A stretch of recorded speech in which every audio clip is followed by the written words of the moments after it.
2025 ಅಂದ ತಕ್ಷಣ ಸಾಕಷ್ಟು ವಿವಾದಗಳನ್ನ ನಾವು ತೆಗೆದು ನೋಡ್ಬೋದು. ಯಾಕಂದ್ರೆ ಅದರಲ್ಲೂ ನಮ್ಮ ಕನ್ನಡ ಚಿತ್ರರಂಗದಲ್ಲಿ ಸಾಕಷ್ಟು ವಿವಾದಗಳನ್ನ ಹುಟ್ಟಾಕಿತ್ತು. ರೇಣುಕಾ ಸ್ವಾಮಿ ಪ್ರಕರಣದಿಂದ ಶುರುವಾಗಿದ್ದಂತಹ ವಿವಾದಗಳು ಕೊನೆಗೆ ರಣವೀರ್ ಸಿಂಗ್ ಹುಚ್ಚಾಟದವರೆಗೂ ಸಹ ಸದ್ದನ್ನ ಮಾಡಿತ್ತು. ಒಂದಷ್ಟು ಪ್ರಕರಣಗಳು ಪೊಲೀಸ್ ಠಾಣೆ ಹಾಗೂ ಕೋರ್ಟ್ ಮೆಟ್ಟಲೇರಿದ್ರೆ ಕೆಲವೊಂದಷ್ಟು ಪ್ರಕರಣಗಳು ಕ್ಷಮೆ ಕೇಳುವುದರ ಮೂಲಕವೇ ತಣ್ಣಗಾಗಿತ್ತು. ಸಂಜು ವೆಡ್ಸ್ ಗೀತಾ ಚಿತ್ರತಂಡ ಬೇಸರವನ್ನು ಸಹ ಹೊರಹಾಕಿತ್ತು. ಹಾಯ್ ಹಲೋ ನಮಸ್ಕಾರ, ನೀವು ನೋಡ್ತಾ ಇದ್ದೀರಾ ಸ್ಪೀಡ್ ಪ್ಲೇಸ್ ಕರ್ನಾಟಕ. ನಾನು ಸುಷ್ಮಿತಾ ನಟರಾಜ್. 2025 ಕೊನೆಗೂ ಮುಗೀತು. 2026ಕ್ಕೆ ಇವಾಗ ನಾವೆಲ್ಲರೂ ಸಹ ಕಾಲಿಟ್ಟಿದ್ದೀವಿ. ಮೊದಲಿಗೆ ನಿಮ್ಮೆಲ್ಲರಿಗೂ ಸಹ 2026ರ ಹೊಸ ವರ್ಷದ ಆರ್ಥಿಕ ಶುಭಾಶಯಗಳು. ಇನ್ನು 2025 ಅಂದ ತಕ್ಷಣ ಸಾಕಷ್ಟು ವಿವಾದಗಳನ್ನ ನಾವು ತೆಗೆದು ನೋಡ್ಬೋದು. ಯಾಕಂದ್ರೆ ಅದರಲ್ಲೂ ನಮ್ಮ ಕನ್ನಡ ಚಿತ್ರರಂಗದಲ್ಲಿ ಸಾಕಷ್ಟು ವಿವಾದಗಳನ್ನ ಹುಟ್ಟಾಕಿತ್ತು. ನಮ್ಮ ಕನ್ನಡ ಚಿತ್ರರಂಗದಲ್ಲಿ ವಿವಾದಗಳೇನು ಹೊಸದಾಗಿ ನಾವು ನೋಡ್ತಾ ಇಲ್ಲ. ಅದರಲ್ಲೂ ಸಹ 2025ರಲ್ಲಿ ಸಾಕಷ್ಟು ವಿವಾದಗಳಿಗೆ ಕನ್ನಡ ಚಿತ್ರರಂಗ ಸಾಕ್ಷಿಯಾಗಿತ್ತು ಅಂದ್ರೂ ತಪ್ಪಾಗಲ್ಲ. ರೇಣುಕಾ ಸ್ವಾಮಿ ಪ್ರಕರಣದಿಂದ ಶುರುವಾಗಿದ್ದಂತಹ ವಿವಾದಗಳು ಕೊನೆಗೆ ರಣವೀರ್ ಸಿಂಗ್ ಹುಚ್ಚಾಟದವರೆಗೂ ಸಹ ಸದ್ದನ್ನ ಮಾಡಿತ್ತು. ಒಂದಷ್ಟು ಪ್ರಕರಣಗಳು ಪೊಲೀಸ್ ಠಾಣೆ ಹಾಗೂ ಕೋರ್ಟ್ ಮೆಟ್ಟಲೇರಿದ್ರೆ ಕೆಲವೊಂದಷ್ಟು ಪ್ರಕರಣಗಳು ಕ್ಷಮೆ ಕೇಳುವುದರ ಮೂಲಕವೇ ತಣ್ಣಗಾಗಿತ್ತು. ಇನ್ನು 2025ರಲ್ಲಿ ಕನ್ನಡ ಚಿತ್ರರಂಗದಲ್ಲಿ ಏನೆಲ್ಲ ವಿವಾದಗಳನ್ನ ಹುಟ್ಟಾಕಿತ್ತು ಅಂತ ನೋಡೋದಾದ್ರೆ ಆ ಸಾಲಿನಲ್ಲಿ ಮೊದಲು ಕಾಣಿಸ್ಕೊಳ್ಳೋದು ಅಂದ್ರೆ ರಚಿತಾ ರಾಮ್ ಪ್ರಚಾರದ ವಿವಾದ. Yes, Sanju weds Geetha part 2 ಚಿತ್ರದ ಪ್ರಚಾರಕ್ಕೆ ನಟಿ ರಚಿತಾ ರಾಮ್ ಬರ್ತಾ ಇಲ್ಲ ಎಂದು ಕನ್ನಡದ ಚಿತ್ರರಂಗ ಸಂಜು ವೆಡ್ಸ್ ಗೀತಾ ಚಿತ್ರತಂಡ ಬೇಸರವನ್ನು ಸಹ ಹೊರಹಾಕಿತ್ತು. ಇನ್ನು ಆ ಸಂದರ್ಭದ ನಿರ್ದೇಶಕ ನಾಗಶೇಖರ್ ಮತ್ತು ಚಿತ್ರತಂಡ ವಾಣಿಜ್ಯ ಮಂಡಳಿಗೆ ದೂರನ್ನು ಸಹ ನೀಡಿದ್ರು. ಈ ಬಗ್ಗೆ ವಿಡಿಯೋ ಮಾಡಿ ಪ್ರತಿಕ್ರಿಯಿಸಿದಂತಹ ರಚಿತಾ ರಾಮ್, ನಾನೇನೂ ತಪ್ಪು ಮಾಡಿಲ್ಲ, ಬೇರೆ ಸಿನಿಮಾದ ಕಮಿಟ್ಮೆಂಟ್ ಇದ್ದಂತಹ ಕಾರಣ ನಾನು ಯಾವುದೇ ಪ್ರಚಾರಕ್ಕೆ ಬರೋಕ್ ಆಗ್ತಾ ಇಲ್ಲ, ನನಗೆ ಅದರಿಂದ ಸಾಧ್ಯವಾಗ್ತಾ ಇಲ್ಲ ಅಂತ ಆ ಕ್ಷಣದಲ್ಲಿ ಸ್ಪಷ್ಟನೆಯನ್ನು ಸಹ ನೀಡಿದ್ರು. ಇನ್ನು ಇದೇ ಸಮಯದಲ್ಲಿ ಬೇರೊಂದು ಸಿನಿಮಾದ ಪ್ರಚಾರ ಇದೆ, ಸಿನಿಮಾ ಶೂಟಿಂಗ್ ವೇಳೆ, ಸಂಜು ವೆಡ್ಸ್ ಗೀತಾ ಶೂಟಿಂಗ್ ವೇಳೆ ಬೇರೆ ಸಿನಿಮಾದ ಪ್ರಚಾರ ಇದೆ ಅಂತ ಕೇಳ್ಕೊಂಡಾಗ ಇದೇ ಚಿತ್ರತಂಡ ಹೋಗೋಕೆ ಬಿಟ್ಕೊಟ್ಟಿಲ್ಲ ಅನ್ನೋಂತಹ ಕಾರಣನೂ ಸಹ ಆ ಕ್ಷಣದಲ್ಲಿ ರಚಿತಾ ರಾಮ್ ಸ್ಪಷ್ಟನೆಯನ್ನ ಕೊಟ್ಟು ಆ ಕ್ಷಣದಲ್ಲಿ ಅದನ್ನ ಮುಚ್ಚಾಕಿದ್ರು. ಇನ್ನು ಮೈಸೂರ್ ಸ್ಯಾಂಡಲ್ ಸೋಪ್ ಇದಕ್ಕೆ ರಾಯಭಾರಿ ಯಾರು ಅನ್ನೋ ವಿಚಾರ ಕನ್ನಡ ಚಿತ್ರರಂಗದಲ್ಲಿ ಸಾಕಷ್ಟು ವಿವಾದವನ್ನ ಹುಟ್ಟಾಕಿತ್ತು. ಯಾಕಂದ್ರೆ ನಮ್ಮ ಕರ್ನಾಟಕ ರಾಜ್ಯದ ಹೆಮ್ಮೆಯ ಮೈಸೂರ್ ಸ್ಯಾಂಡಲ್ ಸೋಪ್ಗೆ ಬಾಲಿವುಡ್ ನಟಿ ತಮನ್ನಾ ಭಾಟಿಯಾ ಅವರನ್ನ ರಾಯಭಾರಿಯಾಗಿ ನೇಮಿಸಿದ್ದ ವಿವಾದ ಇಂದಿಗೂ ಸಹ ತಣ್ಣಗಾಗಿಲ್ಲ ಅಂದು ಸುಳ್ಳಾಗಲ್ಲ. ಯಾಕಂದ್ರೆ ತಮನ್ನಾ ಭಾಟಿಯಾ ಅವರು ಮೊದಲಿಗೆ ಕನ್ನಡ ನಟಿ ಅಲ್ಲ. ಆಕೆಗೆ ಕೋಟಿ ಕೋಟಿ ಹಣ ಕೊಟ್ಟು ರಾಯಭಾರಿಯಾಗಿ ಆಯ್ಕೆ ಮಾಡಿದ್ದು ತಪ್ಪು ಎಂದು ಕನ್ನಡ ಪರ ಸಂಘಟನೆಗಳು ವಿರೋಧವನ್ನ ವ್ಯಕ್ತಪಡಿಸಿ ಪ್ರತಿಭಟನೆಯನ್ನು ಸಹ ನಡೆಸಿದ್ವು.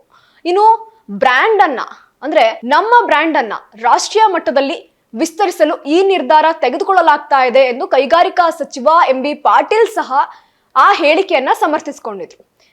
ಯಾಕೆ ಅಂದ್ರೆ ಯಾವ ಕಾರಣಕ್ಕೆ ಕನ್ನಡ ಪರ ಸಂಘಟನೆಗಳಾಗಿರ್ಬೋದು, ಕನ್ನಡ ಚಿತ್ರರಂಗ ಆಗಿರ್ಬೋದು, ಯಾವ ಕಾರಣಕ್ಕೆ ವಿವಾದವನ್ನ ಹುಟ್ಟಾಕಿದ್ರು ಅಂದ್ರೆ ನಮ್ಮ ಕನ್ನಡ ಚಿತ್ರರಂಗದಲ್ಲಿ ಸಾಕಷ್ಟು ನಟ ನಟಿಯರಿದ್ದಾರೆ, ಅವ್ರನ್ನ ಬೆಳೆಸೋದ್ ಬಿಟ್ಟು ಬೇರೆ ಭಾಷೆಯಿಂದ ನಟಿಯರನ್ನ ಕರ್ಕೊಂಡು ಬಂದು ಅವ್ರಿಗೆ ಕೋಟಿ ಕೋಟಿ ಹಣವನ್ನ ಕೊಟ್ಟು ಯಾವ ಕಾರಣಕ್ಕೆ ಅವ್ರನ್ನ ಬೆಳೆಸ್ತಾ ಇದ್ದೀರಾ ಅನ್ನುವಂತಹ ಹೇಳಿಕೆಗಳ ಆ ಕ್ಷಣದಲ್ಲಿ ವಿವಾದವನ್ನ ಹುಟ್ಟಾಕಿತ್ತು.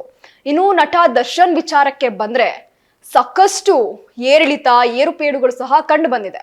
ಯಾಕಂದ್ರೆ ಕಳೆದ ವರ್ಷ ರೇಣುಕಾ ಸ್ವಾಮಿ ಪ್ರಕರಣ ಏನಿದೆ ಅದು ಸಿಕ್ಕಾಪಟ್ಟೆ ಸೌಂಡ್ ಮಾಡಿತ್ತು. ಪ್ರಕರಣದಲ್ಲಿ ಆರೋಪಿಯಾಗಿದ್ದಂತಹ ನಟ ದರ್ಶನ್ ಆ ಕ್ಷಣದಲ್ಲಿ ಜೈಲನ್ನು ಸಹ ಸೇರಿದ್ರು. ಬಳಿಕ ಜಾಮೀನ್ ಪಡ್ಕೊಂಡು ಬಿಡುಗಡೆ ಆಗಿ ಡೆವಿಲ್ ಮೂವಿ ಶೂಟಿಂಗ್ ಸಹ ಮಾಡಿದ್ರು. ಆದ್ರೆ ಹೈಕೋರ್ಟ್ ನೀಡಿದಂತಹ ಜಾಮೀನನ್ನ ಸರ್ಕಾರ ಸುಪ್ರೀಂ ಕೋರ್ಟ್ ನಲ್ಲಿ ಮೇಲ್ಮನವಿಯನ್ನ ಸಲ್ಲಿಸಿತ್ತು. ಆದ್ರೆ ಆ ಕ್ಷಣದಲ್ಲಿ ಜಾಮೀನ್ ರದ್ದಾಗಿ ಮತ್ತೆ ದರ್ಶನ್ ಜೈಲು ಸೇರಿದ್ರು. ಅವ್ರ ಜೊತೆ ಆರೋಪಿಗಳು ಸಹ ಜೈಲನ್ನ ಸೇರಿದ್ರು. ಇನ್ನು ದರ್ಶನ್ ಅನುಪಸ್ಥಿತಿಯಲ್ಲೇ ಡೆವಿಲ್ ಸಿನಿಮಾ ಕೂಡ ಇದೀಗ ಡಿಸೆಂಬರ್ 11ನೇ ತಾರೀಕು ರಿಲೀಸ್ ಸಹ ಆಗಿದೆ.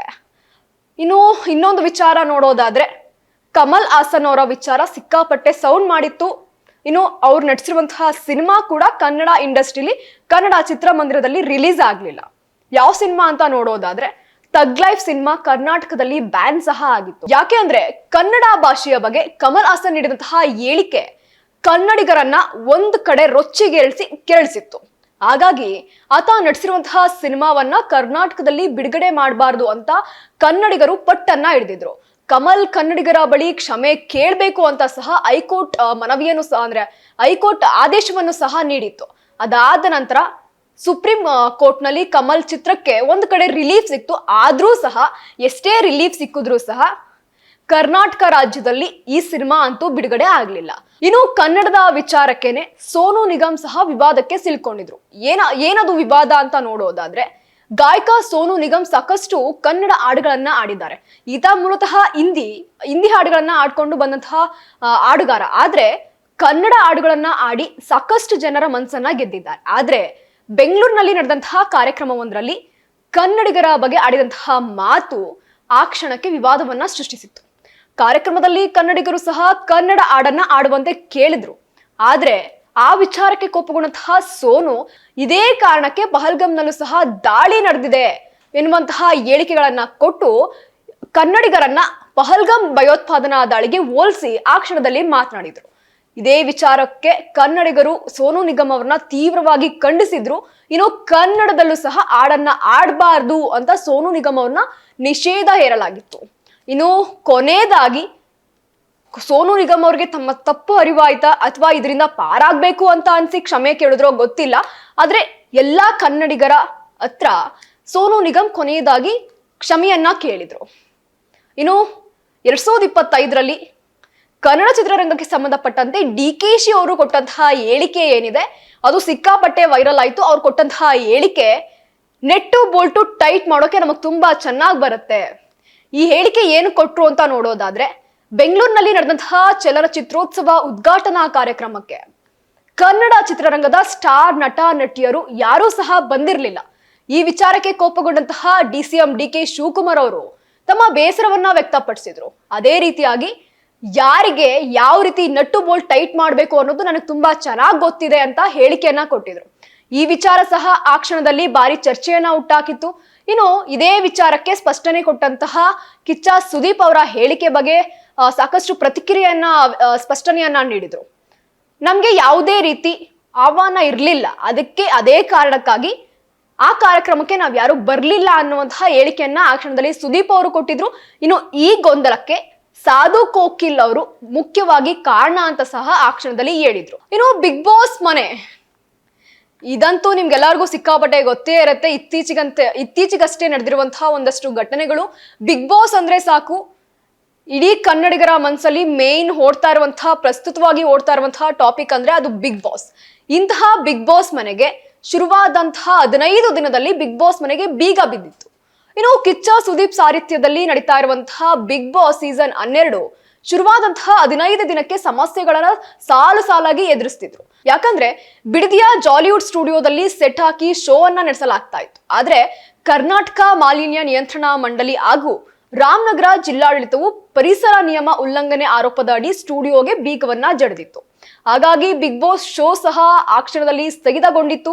ಸ್ಪರ್ಧಿಗಳನ್ನ ಇರುವಂತಹ ಸ್ಥಳದಿಂದ ಬೇರೆ ಕಡೆಗೆ ಸ್ಥಳಾಂತರಿಸಿ 4-5 ದಿನಗಳ ಬಳಿಕ ಎಲ್ಲಾ ಸಮಸ್ಯೆಗಳನ್ನ ಬಗೆಹರಿಸಿಕೊಂಡು ಮತ್ತೆ ಶೋ ಅನ್ನ ಪುನರಾರಂಭಿಸಲಾಗಿತ್ತು. ಆ ಕ್ಷಣದಲ್ಲಿ ಸಾಕಷ್ಟು ಜನ ಅನ್ಕೊಂಡಿದ್ರು ಮೋಸ್ಟ್ಲಿ ಈ ಬಾರಿ ಬಿಗ್ ಬಾಸ್ ಶೋ ಸ್ಟಾಪ್ ಆಗ್ಬಿಡತ್ತೆ, ಇನ್ನು ಮುಂದಕ್ಕೆ ಹೋಗಲ್ಲ ಅನ್ನುವಂತಹ ಹೇಳಿಕೆಗಳು ಸಹ ಬಂದಿತ್ತು. ಆದ್ರೆ ಇನ್ನು ಆ ಕ್ಷಣದಲ್ಲಿ ಇದೇ DCM DKಶಿ ಅವರು ಬಿಗ್ ಬಾಸ್ ಶೋ ಓಪನ್ ಮಾಡೋದಕ್ಕೂ ಸಹ ಒಂದಷ್ಟು ಪರಿಹಾರವನ್ನ ಕೊಟ್ಟಿದ್ರು. ಇನ್ನು ಇನ್ನೊಂದು ವಿಚಾರ ನೋಡೋದಾದ್ರೆ, ರಮ್ಯಾ ಅವರು ವಿರುದ್ಧ ಬಂದಂತಹ ಒಂದಷ್ಟು ಹೇಳಿಕೆಗಳು. ಯಾಕಂದ್ರೆ ದರ್ಶನ್ ಅಭಿಮಾನಿಗಳು ನನಗೆ ಕೆಟ್ಟದಾಗಿ ಮೆಸೇಜ್ ಕಳಿಸ್ತಾ ಇದ್ದಾರೆ ಅಂತ ನಟಿ ರಮ್ಯಾ ಸಾಕಷ್ಟು ಜನರ ವಿರುದ್ಧ ದೂರನ್ನ ದಾಖಲಿಸಿದ್ರು. ಅದಕ್ಕೆ ಸಂಬಂಧಿಸಿದಂತಹ ಕೆಲವೊಂದು ಸ್ಕ್ರೀನ್ ಶಾಟ್ಗಳನ್ನು ಸಹ ಇನ್ಸ್ಟಾಗ್ರಾಮ್ ನಲ್ಲಿ ಹಂಚ್ಕೊಂಡಿದ್ರು. ಅದರ ಜೊತೆಗೆ ಪೊಲೀಸ್ ಆಯುಕ್ತರಿಗೆ ದೂರನ್ನ ನೀಡಿ ಕಿಡಿಗೇಡಿಗಳನ್ನ ಪೊಲೀಸರ ವಶಕ್ಕೂ ಸಹ ಪಡೆದು ಇಂದಿಗೂ ಸಹ ಬುದ್ಧಿಯನ್ನ ಕಲಿಸ್ತಾ ಇದ್ದಾರೆ. ಕೆಲವರನ್ನ ಇಂದಿಗೂ ಸಹ ರಿಲೀಸ್ ಮಾಡಿಲ್ಲ, ಇವತ್ತಿಗೂ ಸಹ ಪೊಲೀಸ್ ಸ್ಟೇಷನ್ ಅಲ್ಲೇ ಇದ್ದಾರೆ. ಆದ್ರೆ ಆ ಕ್ಷಣದಲ್ಲಿ ರಮ್ಯಾ ತೆಗೆದುಕೊಂಡಂತಹ ನಿರ್ಧಾರ ಕೆಲವೊಬ್ಬರಿಗೆ ಕೈ ಅನ್ಸಿದ್ರು. ಇಂತಹ ವಿಚಾರ ಮತ್ತೆ ಆಗ್ಬಾರ್ದು ಅನ್ನೋ ಕಾರಣಕ್ಕೆ ರಮ್ಯಾ ಅವರು ಆ ತರ ನಿರ್ಧಾರವನ್ನ ತಗೊಂಡಿರ್ತಾರೆ. ಅದೇ ರೀತಿ ಕೆಟ್ಟ ಮೆಸೇಜ್ಗಳು ಬೇರೊಬ್ಬ ಮಹಿಳೆಗೆ ಹೋಗ್ಬಾರ್ದು, ಬೇರೊಬ್ಬ ಮಹಿಳೆಗೆ ಈ ರೀತಿ ಆಗ್ಬಾರ್ದು ಅನ್ನುವಂತಹ ಕಾರಣಗಳಿಗೆ ರಮ್ಯಾ ಆ ರೀತಿ ನಿರ್ಧಾರವನ್ನ ತಗೊಂಡಿರ್ತಾರೆ. ಅದು ಸಹ ಆ ಕ್ಷಣದಲ್ಲಿ ಸಾಕಷ್ಟು ವಿವಾದವನ್ನ ಹುಟ್ಟಾಕಿತ್ತು. ಇನ್ನು 2025ರಲ್ಲಿ ಪ್ಯಾನ್ ಇಂಡಿಯಾ ಮಟ್ಟದಲ್ಲಿ ರಿಲೀಸ್ ಆದಂತಹ ಕಾಂತಾರ ಚಾಪ್ಟರ್ 1 ಸಿನಿಮಾ ಸಹ ಒಂದಷ್ಟು ವಿವಾದಗಳನ್ನ ಹುಟ್ಟಾಕಿತ್ತು. ಮೂವಿ ಹುಟ್ಟಾಕಿತ್ತು ಅನ್ನೋದಕ್ಕಿಂತ ರಣವೀರ್ ಸಿಂಗ್ ಅವರು ಈ ವಿವಾದವನ್ನ ಹುಟ್ಟಾಕಿದ್ರು ಅಂದ್ರೂ ತಪ್ಪಾಗಲ್ಲ. ಯಾಕೆಂದ್ರೆ ಕರಾವಳಿಯಲ್ಲಿ ದೈವಗಳನ್ನ ಆಚರಿಸುವಂತಹ ರೀತಿಯಾಗಿರ್ಬೋದು, ಅವರು ದೈವಗಳನ್ನ ನಂಬುವಂತಹ ರೀತಿಯಾಗಿರ್ಬೋದು ಸಿಕ್ಕಾಪಟ್ಟೆ ವಿಭಿನ್ನವಾಗಿರುತ್ತೆ. ದೈವಗಳು ಅಂದ್ರೆ ಅವ್ರ ದೃಷ್ಟಿಯಲ್ಲಿ ಬೇರೆ ಒಂದು ಸ್ವರೂಪವನ್ನ ಪಡ್ಕೊಂಡಿರ್ತಾರೆ. ಆದ್ರೆ ಕಾಂತಾರ ಸಿನಿಮಾವನ್ನ ನೋಡಿ ದೈವಗಳನ್ನ ಕೆಲವೊಂದಷ್ಟು ಜನ ಅನುಸರಿಸಿ ಒಂದಷ್ಟು ಉಚ್ಚಾಟವನ್ನು ಸಹ ಮೆರೆದಿದ್ರು. ಚಿತ್ರತಂಡ ಎಷ್ಟೇ ಮನವಿಯನ್ನ ಮಾಡಿದ್ರು ಸಹ ಯಾರು ಸಹ ಕೇಳಿರ್ಲಿಲ್ಲ. ಇನ್ನು ಗೋವಾ ಅಂತಾರಾಷ್ಟ್ರೀಯ ಚಲನಚಿತ್ರೋತ್ಸವದಲ್ಲಿ ರಿಷಬ್ ಶೆಟ್ಟಿ ಎದುರು ಬಾಲಿವುಡ್ ನಟ ಯಾರಿದ್ದಾರೆ ರಣವೀರ್ ಸಿಂಗ್ ಅವರು ದೈವವನ್ನ ಅನುಕರಿಸಿದ್ರು. ಚಾಮುಂಡಿ ದೇವಿಯನ್ನ ದೆವ್ವ ಎಂದು ಸಹ ಕರೆದಿದ್ರು. ಬಳಿಕ ಆ ಕ್ಷಣದಲ್ಲಿ ಕ್ಷಮೆಯನ್ನ ಕೋರಿ ವಿವಾದಕ್ಕೆ ಒಂದು ತೆರೆಯನ್ನ ಎಳೆದಿದ್ರು. ಆದ್ರೆ ಆ ಕ್ಷಣದಲ್ಲಿ ಸಾಕಷ್ಟು ಜನರಲ್ಲಿ ಮೂಡಿದಂತಹ ಪ್ರಶ್ನೆ ಏನು ಅಂತ ಅಂದ್ರೆ, ಚಾಮುಂಡಿ ತಾಯಿಯನ್ನ ದೆವ್ವ ಅಂತ ಕರಿತಾ ಇದ್ರು ರಿಷಬ್ ಶೆಟ್ಟಿ ಅವರು ಅಲ್ಲಿ ಕುತ್ಕೊಂಡು ಏನ್ ಮಾಡ್ತಾ ಇದ್ರು, ಆ ಕ್ಷಣದಲ್ಲಿ ಹೇಳ್ಬೋದಿತ್ತಲ್ವಾ? ಈ ರೀತಿ ಒಂದಷ್ಟು ವಿವಾದವನ್ನ ಹುಟ್ಟಾಕಿತ್ತು. ಇನ್ನು ರಣವೀರ್ ಸಿಂಗ್ ಅವರ ವಿರುದ್ಧ ಸಾಕಷ್ಟು ಜನ ಕೇಸ್ಗಳನ್ನು ಸಹ ದಾಖಲನ್ನ ಮಾಡಿದ್ರು. ಇನ್ನು ದುನಿಯಾ ವಿಜಯ್ ವಿಚಾರಕ್ಕೆ ಬಂದ್ರೆ, ಕಳೆದ ಬಾರಿ ನಡೆದಂತಹ ಸೈಮಾ ಅವಾರ್ಡ್ ಫಂಕ್ಷನ್ ನಲ್ಲಿ ಕನ್ನಡಿಗರಿಗೆ ಅವಮಾನ ಆಗ್ತಾ ಇದೆ ಎನ್ನುವಂತಹ ಹೇಳಿಕೆಗಳನ್ನ ಕೊಟ್ಟು ಒಂದಷ್ಟು ವಿವಾದವನ್ನ ಹುಟ್ಟಾಕಿದ್ರು. ಯಾಕೆ ಅಂದ್ರೆ ಸೈಮಾ ಪ್ರಶಸ್ತಿ ಸಂಭ್ರಮದಲ್ಲಿ ಕನ್ನಡಿಗರೇ ಅವಮಾನ ಮಾಡ್ತಾರೆ, ಅಂದ್ರೆ ಸೈಮಾ ಅವಾರ್ಡ್ ಏನ್ ನಡೆಯುತ್ತೆ ಅದರಲ್ಲಿ ಕನ್ನಡಿಗರಿಗೆ ಅವಮಾನ ಆಗ್ತಾ ಇದೆ ಎಂದು ನಟ ದುನಿಯಾ ವಿಜಯ್ ಅವರು ಸಹ ಒಂದಷ್ಟು ಹೇಳಿಕೆಗಳನ್ನ ಕೊಟ್ಟಿದ್ರು. ಯಾಕೆಂದ್ರೆ ದಕ್ಷಿಣದ 4 ಭಾಷೆಯ ಸಿನಿಮಾಗಳಿಗೆ ಪ್ರಶಸ್ತಿ ನೀಡ್ತಾರೆ, ಆದ್ರೆ ನಮ್ಮ ಕನ್ನಡ ಚಿತ್ರರಂಗವನ್ನ ಸೈಮಾ ಪ್ರಶಸ್ತಿ ಪ್ರದಾನ ಸಮಾರಂಭದಲ್ಲಿ ಸರಿಯಾಗಿ ನಡೆಸ್ಕೋತಾ ಇಲ್ಲ ಎನ್ನುವಂತಹ ಹೇಳಿಕೆಯನ್ನ ಕೊಟ್ಟಿರ್ತಾರೆ. ಯಾಕೆಂದ್ರೆ ಕಾರ್ಯಕ್ರಮದಲ್ಲಿ ಎಲ್ಲರೂ ಇದ್ದಾಗ ಯಾರನ್ನು ಕರೆದು ಕನ್ನಡ ಚಿತ್ರರಂಗದಲ್ಲಿ ವರ್ಕ್ ಮಾಡ್ತಾರಂತಹ ಯಾವುದೇ ನಟ ನಟಿಯರನ್ನ ಕರೆದು ಅವಾರ್ಡ್ ಕೊಡಲ್ಲ. ಆದ್ರೆ ಯಾರು ಇಲ್ದೋಗಿರುವಂತಹ ಸಮಯದಲ್ಲಿ ಕನ್ನಡಿಗರನ್ನ ಕರೆದು ಅವಾರ್ಡ್ ಕೊಡೋದು ಎಷ್ಟು ಸರಿ? ಕನ್ನಡವನ್ನ ಕೆಳಗಿಳಿಸುವಂತಹ ಪ್ರಯತ್ನ ಮಾಡಬೇಡಿ. ಇದೇ ರೀತಿ ಮುಂದುವರ್ಕೊಂಡು ಹೋದ್ರೆ ಇನ್ನು ಮುಂದೆ ಯಾರು ಅಂದ್ರೆ ಕನ್ನಡ ಚಿತ್ರರಂಗದ ನಟ ನಟಿಯರು ಯಾರೂ ಸಹ ಸೈಮಾ ಕಾರ್ಯಕ್ರಮಕ್ಕೆ ಬರಲ್ಲ ಅನ್ನುವಂತಹ ಹೇಳಿಕೆಯನ್ನ ಆ ಕ್ಷಣದಲ್ಲಿ ವಿಜಯ್ ಅವರು ಕೊಟ್ಟಿರ್ತಾರೆ. ಇನ್ನು ರಶ್ಮಿಕಾ ಮಂದಣ್ಣ ವಿವಾದಗಳಿಗೆ ಹೆಚ್ಚು ಫೇಮಸ್ ಪಡೆದಿರುವಂತಹ ರಶ್ಮಿಕಾ ಮಂದಣ್ಣ ಹೇಳಿಕೆ ಸಹ 2025ರಲ್ಲಿ ಸಾಕಷ್ಟು ವಿವಾದಗಳಿಗೆ ರಶ್ಮಿಕಾ ಮಂದಣ್ಣ ತುತ್ತಾಗಿದ್ರು. ಇನ್ನು ರಶ್ಮಿಕಾ ಹೇಳಿಕೆ ಅಂತೂ ಸಾಕಷ್ಟು ವಿವಾದಗಳನ್ನ ಹುಟ್ಟಾಗ್ತಾ ಇರುತ್ತೆ. ಯಾಕಂದ್ರೆ ಕೊಡಗಿನ ಕುಮಾರಿ ರಶ್ಮಿಕಾ ಮಂದಣ್ಣ ಕೊಡುವ ಸಮುದಾಯದಿಂದ ಚಿತ್ರರಂಗಕ್ಕೆ ಪ್ರವೇಶಿಸಿದಂತಹ ಮೊದಲ ವ್ಯಕ್ತಿ ನಾನು ಅಂತ ಹೇಳಿಕೆಯನ್ನ ಕೊಟ್ಟಿರ್ತಾರೆ. ಇನ್ನು ಮತ್ತೊಂದು ಕಾರ್ಯಕ್ರಮದಲ್ಲಿ ನಾನು ಹೈದರಾಬಾದ್ನಿಂದ ಬಂದವಳು ಎಂದು ಸಹ ರಶ್ಮಿಕಾ ಅವರು ಹೇಳ್ಕೊಂಡಿರ್ತಾರೆ. ಆದ್ರೆ ಅವ್ರು ಫಸ್ಟ್ ಆಫ್ ಆಲ್ ತಿಳ್ಕೋಬೇಕಾಗಿದ್ದಂತಹ ವಿಚಾರ ಏನು ಅಂತ ಅಂದ್ರೆ, ಅವರು ಇಂಡಸ್ಟ್ರಿಗೆ ಬಂದಿದ್ದು ಸ್ಯಾಂಡಲ್ವುಡ್ ನಿಂದ, ಕನ್ನಡ ಚಿತ್ರರಂಗದಿಂದ ಬೇರೆಲ್ಲಾ ಭಾಷೆಗೂ ಸಹ ಪಾದಾರ್ಪಣೆಯನ್ನ ಮಾಡ್ತಾರೆ. ಇನ್ನು ನಮ್ಮ ಕನ್ನಡ ಚಿತ್ರರಂಗದಲ್ಲಿ ಬಹಳ ಹಿಂದೆಯಿಂದಾನೆ ಸಾಕಷ್ಟು ಕೊಡುವ ಸಮುದಾಯದಿಂದ ಬಂದಂತಹ ಸಾಕಷ್ಟು ಜನ ನಟ ನಟಿಯರು ಈಗಾಗಲೇ ಕನ್ನಡ ಚಿತ್ರರಂಗದಲ್ಲಿ ಇದ್ದಾರೆ. ಇವೆಲ್ಲವನ್ನು ಸಹ ಲೆಕ್ಕಿಸದೆ ನಾನೇ ಪ್ರಪ್ರಥಮ ಬಾರಿಗೆ ಕೊಡುವ ಸಮುದಾಯದಿಂದ ಬಂದಿದ್ದು ಅನ್ನುವಂತಹ ಹೇಳಿಕೆಯನ್ನ ರಶ್ಮಿಕಾ ಮಂದಣ್ಣ ಆ ಕ್ಷಣದಲ್ಲಿ ಪಾಸ್ ಮಾಡಿರ್ತಾರೆ. ಆ ಹೇಳಿಕೆ ಸಹ ಆ ಕ್ಷಣದಲ್ಲಿ ವಿವಾದವನ್ನ ಹುಟ್ಟಾಕಿರುತ್ತೆ. ಇನ್ನು Darshan fans and Sudeep fans ನಡುವೆ ನಡೆದಂತಹ ಒಂದಷ್ಟು ವಾರ್ಗಳು ಯಾಕೆ ಅಂತ ಅಂದ್ರೆ, ಇತ್ತೀಚೆಗೆ ಡಿಸೆಂಬರ್ ತಿಂಗಳಲ್ಲಿ ನಡೆದಂತಹ ಒಂದಷ್ಟು ವಾರ್ಗಳಿವು. ಹುಬ್ಬಳ್ಳಿಯಲ್ಲಿ ನಡೆದಂತಹ ಮಾರ್ಕ್ ಪ್ರೀಮಿಯರ್ ರಿಲೀಸ್ ಈವೆಂಟ್ ಏನಿದೆ ಅದರಲ್ಲಿ ಸುದೀಪ್ ಒಂದಷ್ಟು ಹೇಳಿಕೆಯನ್ನ ಕೊಡ್ತಾರೆ. ಅದು ಯಾವ ವಿಚಾರಕ್ಕೆ ಅಂದ್ರೆ, ಸಿನಿಮಾ ಪೈರಸಿ ವಿಚಾರಕ್ಕೆ ಒಂದಷ್ಟು ಹೇಳಿಕೆಯನ್ನ ಸುದೀಪ್ ಪಾಸ್ ಮಾಡ್ತಾರೆ. ಏನಪ್ಪಾ ಅದು ಅನ್ನೋದಾದ್ರೆ, ಹೊರ್ಗಡೆ ಒಂದು ಪಡೆ ಇದೆ, ಆ ಪಡೆಯ ವಿರುದ್ಧ ನಾವು ಯುದ್ಧ ಮಾಡೋಕೆ ರೆಡಿ, ನೀವು ಸಹ ಅವರು ಯಾವ ರೀತಿ ಪ್ರತಿಕ್ರಿಯೆಯನ್ನ ಕೊಡ್ತಾರೆ ನೀವು ಅದೇ ರೀತಿ ಪ್ರತಿಕ್ರಿಯೆಯನ್ನ ಕೊಡಿ ಅನ್ನುವಂತಹ ಹೇಳಿಕೆಯನ್ನ ಸುದೀಪ್ ಅವರು ಪಾಸ್ ಮಾಡ್ತಾರೆ. ಅದಾಗ್ತಾ ಇದ್ದಂತೆ ವಿಜಯಲಕ್ಷ್ಮಿ ದರ್ಶನ್ ನೀಡಿದಂತಹ ಹೇಳಿಕೆಗೆ ದರ್ಶನ್ ಫ್ಯಾನ್ಸ್ ಹಾಗೂ ಸುದೀಪ್ ಫ್ಯಾನ್ಸ್ ನಡುವೆ ಕೆಸರಿನ ಎರ್ಚಾಟಕ್ಕೂ ಸಹ ಒಂದು ಕಡೆ ಕಾರಣ ಆಗುತ್ತೆ. ಇವರಿಬ್ರು ಕೊಟ್ಟಂತಹ ಹೇಳಿಕೆ ಸುದೀಪ್ ಹಾಗೂ ದರ್ಶನ್ ಫ್ಯಾನ್ಸ್ ನಡುವೆ ಒಂದಷ್ಟು ವೈಮನಸ್ಸನ್ನ ಉಂಟು ಮಾಡುತ್ತೆ. ಇತ್ತೀಚೆಗೆ ಅಂತ ಏನಿಲ್ಲ, ಎಷ್ಟೋ ವರ್ಷಗಳಿಂದ ನಡ್ಕೊಂಡು ಬರ್ತಾ ಇರುವಂತಹ ಪದ್ಧತಿ ಇದು. ಈ ವಿಚಾರದಲ್ಲಿ ಅಂದ್ರೆ ಪ್ರಸ್ತುತವಾಗಿ ದರ್ಶನ್ ಜೈಲಲ್ಲಿ ಇರೋದು, ಅವ್ರ ಮೂವಿ ರಿಲೀಸ್ ಆಗಿದ್ದಾಗ್ಬೋದು, ಡಿಸೆಂಬರ್ 25ನೇ ತಾರೀಕು ಸುದೀಪ್ ನಟನೆಯ ಮಾರ್ಕ್ ರಿಲೀಸ್ ಆಗಿದ್ದಿರ್ಬೋದು, 45 ರಿಲೀಸ್ ಆಗಿರ್ಬೋದು, ಇವೆಲ್ಲವೂ ಸಹ ಎಲ್ಲೋ ಒಂದ್ ಕಡೆ ಫ್ಯಾನ್ಸ್ ನಡುವೆ ಮತ್ತಷ್ಟು ಕಿಚ್ಚನ್ನ ಹೆಚ್ಚು ಮಾಡ್ತು ಅಂದ್ರೂ ತಪ್ಪಾಗಲ್ಲ. ಆದ್ರೆ ಇವೆಲ್ಲದಕ್ಕೂ ಸಹ ಸ್ಪಷ್ಟನೆ ನೀಡಿದ್ದು, ಇನ್ನು ತಮ್ಮ ಬಗ್ಗೆ ಅಶ್ಲೀಲವಾಗಿ ಕಮೆಂಟ್ ಮಾಡಿದವರ ವಿರುದ್ಧ ಸಹ ವಿಜಯಲಕ್ಷ್ಮಿ ಅವರು ಒಂದಷ್ಟು ದೂರನ್ನ ನೀಡ್ತಾರೆ. ಇತ್ತೀಚೆಗೆ ರಮ್ಯಾ ಅವರ ವಿಚಾರ ಬಿಟ್ರೆ ವಿಜಯಲಕ್ಷ್ಮಿ ಅವರ ವಿಚಾರ ಸಿಕ್ಕಾಪಟ್ಟೆ ಸೌಂಡ್ ಮಾಡ್ತು.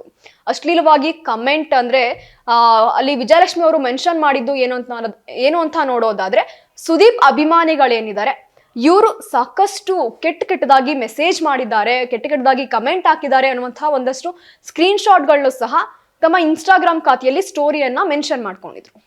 ಈ ವಿಚಾರವೂ ಸಹ 2025ರಲ್ಲಿ ಸಾಕಷ್ಟು ವಿವಾದವನ್ನ ಹುಟ್ಟಾಕಿತ್ತು. ಇಂದಿಗೂ ಸಹ ವಿಜಯಲಕ್ಷ್ಮಿ ಕೇಸ್ ಮುಗ್ದಿಲ್ಲ, ಇಂದಿಗೂ ಸಹ ನಡ್ಕೊಂಡು ಹೋಗ್ತಾ ಇದೆ. ಒಟ್ನಲ್ಲಿ 2025 ಕನ್ನಡ ಚಿತ್ರರಂಗದಲ್ಲಿ ಸಾಕಷ್ಟು ವಿವಾದಗಳನ್ನ ಹುಟ್ಟಾಕ್ತು ಅಂದ್ರೂ ಸುಳ್ಳಾಗಲ್ಲ. ಒಂದು ಕಡೆ ರಚಿತಾರಾಮ್ ಪ್ರಚಾರದ ವಿಚಾರ ಆಗಿರ್ಬೋದು, ಕಮಲ್ ಹಾಸನ್ ಅವ್ರ ವಿಚಾರ ಆಗಿರ್ಬೋದು, ರಣವೀರ್ ಸಿಂಗ್ ಅವರ ವಿಚಾರ ಆಗಿರ್ಬೋದು, ಮೈಸೂರು ಸ್ಯಾಂಡಲ್ ಸೋಪ್ ರಾಯಭಾರಿ ವಿಚಾರ ಆಗಿರ್ಬೋದು, ಕೊನೆಯದಾಗಿ ದರ್ಶನ್ ವಿಚಾರ ಮತ್ತೆ ಸುದೀಪ್ ಅವರ ವಿಚಾರ ಮತ್ತೆ ಅವರಿಬ್ಬರ ಫ್ಯಾನ್ಸ್ ಗಳ ನಡುವೆ ನಡೆದಂತಹ ವಾರ ಆಗಿರ್ಬೋದು, ಇವೆಲ್ಲವೂ ಸಹ 2025ರಲ್ಲಿ ಉಂಟಾದಂತಹ ವಿವಾದಗಳು. ಇವೆಲ್ಲವೂ ಸಹ 2026ರಲ್ಲಿ ಮತ್ತೆ ಕಂಟಿನ್ಯೂ ಆಗುತ್ತಾ, ಇವೆಲ್ಲವೂ ಸಹ ಇಲ್ಲಿಗೆ ಮುಗಿಯುತ್ತಾ, ಇದೆಲ್ಲವೂ ಸಹ ಮುಂದೆ ಕಾದ್ ನೋಡ್ಬೇಕಾಗಿದೆ. ಒಟ್ನಲ್ಲಿ ಅಂತೂ ಇಂತೂ 2025 ಮುಗಿತು. 2026ಕ್ಕೆ ಎಲ್ಲರೂ ನಗ್ನಗ್ತಾ ಕಾಲಿಟ್ಟಿದ್ದೀವಿ. ಇದೇ ರೀತಿ ಇವ್ಯಾವೂ ಸಹ ಮತ್ತೆ ಮುಂದೆ ಬರ್ದೆ ಅಲ್ಲಿಗೆ ಸ್ಟಾಪ್ ಆದ್ರೆ ತುಂಬಾ ಒಳ್ಳೇದು ಅಂತ ಕೇಳ್ಕೊತಾ ಈ ಕಾರ್ಯಕ್ರಮವನ್ನ ಮುಗಿಸ್ತಾ ಇದ್ದೀನಿ.